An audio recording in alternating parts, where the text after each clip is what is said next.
Have you ever signed an online petition and just wondered what happens next? In today's political world, digital tools aren't just for sending out emails anymore. They're the very infrastructure, the digital skeleton of entire movements.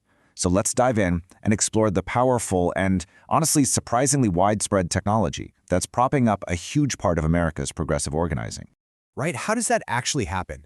How does one little click on one petition somehow snowball into something as huge as the Women's March? Well, I can tell you it's definitely not magic. It's a very carefully designed technological pipeline. And for a lot of progressive groups, right at the center of that pipeline is a single, incredibly powerful nonprofit tool you've probably never even heard of. And that organization is called Action Network. You can really hear its whole philosophy in this quote from its executive director, Brian Young. This is not some Silicon Valley for-profit tech startup. It's a mission-driven tool built by the progressive movement for the progressive movement. Okay, so Section 1. What exactly is Action Network? Essentially, it was created to fill a major gap. Activists and organizers needed digital tools that were flexible, collaborative, and, most importantly, affordable. And the existing options just weren't cutting it. So here's the official breakdown. At its core, it's a 501c4 nonprofit, which is a fancy way of saying it's a social welfare organization. Its entire purpose is to provide the tech tools. We're talking mass email systems, petition pages, fundraising forms, specifically for progressive and left-of-center groups. It's like a one-stop shop for digital organizing. And a huge reason for its explosive growth really just comes down to cost. I mean, look at this.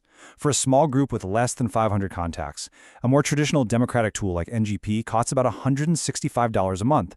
Action Network? $10. Just $10. That is a game-changing price difference that makes digital organizing accessible to pretty much anyone.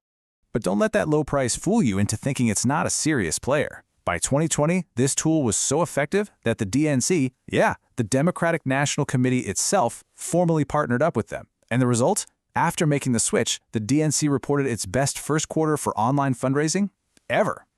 So as you can probably guess, this isn't just some niche tool for a few small activist groups. It has become a central hub. And the sheer breadth of organizations that rely on it is, well, it's pretty staggering. I mean, the client list reads like a who's who of the mainstream American left. You've got the party establishment with the DNC, you've got the country's biggest federation of unions, the AFL-CIO, and of course, these iconic mass movements like the Women's March and the Student-Led March for Our Lives. But, and this is where the story gets really interesting, because Action Network's commitment is to the entire progressive movement. And that term covers a much wider ideological range than you might think. Just take a look at this.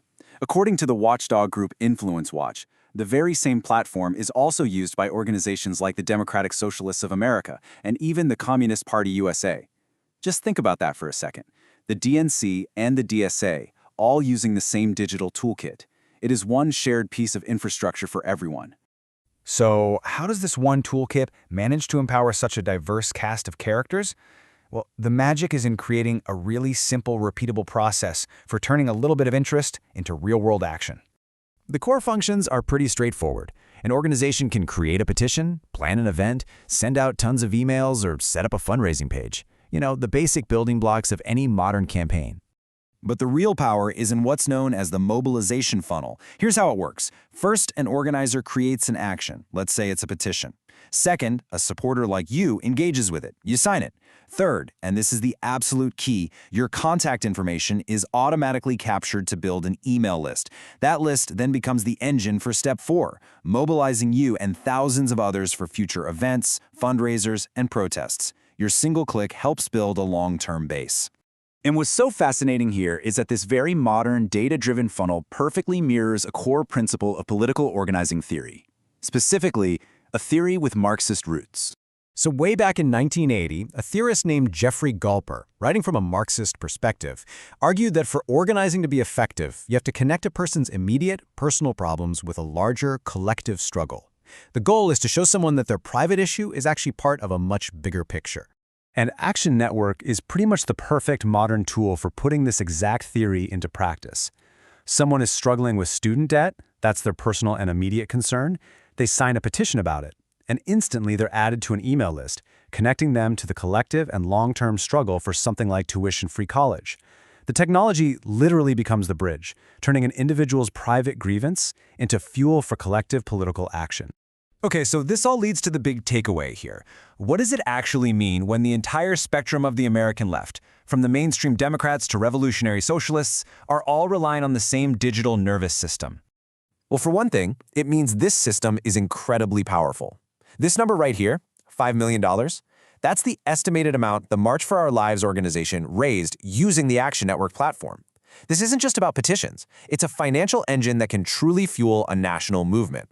So ultimately, Action Network is functioning as a piece of shared movement infrastructure. Think of it like the digital version of a community meeting hall or a printing press. It's a common resource that empowers a huge and diverse coalition of groups to build their own power and advance their own goals, all while using the same fundamental toolkit. And this leaves us with a pretty provocative question to think about.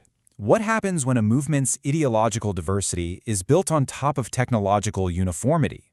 On the one hand, it makes organizing more accessible than ever, but on the other, it could suggest that the future of political action might be shaped less by a diversity of ideas and more by the uniform design of the digital tools that we all use.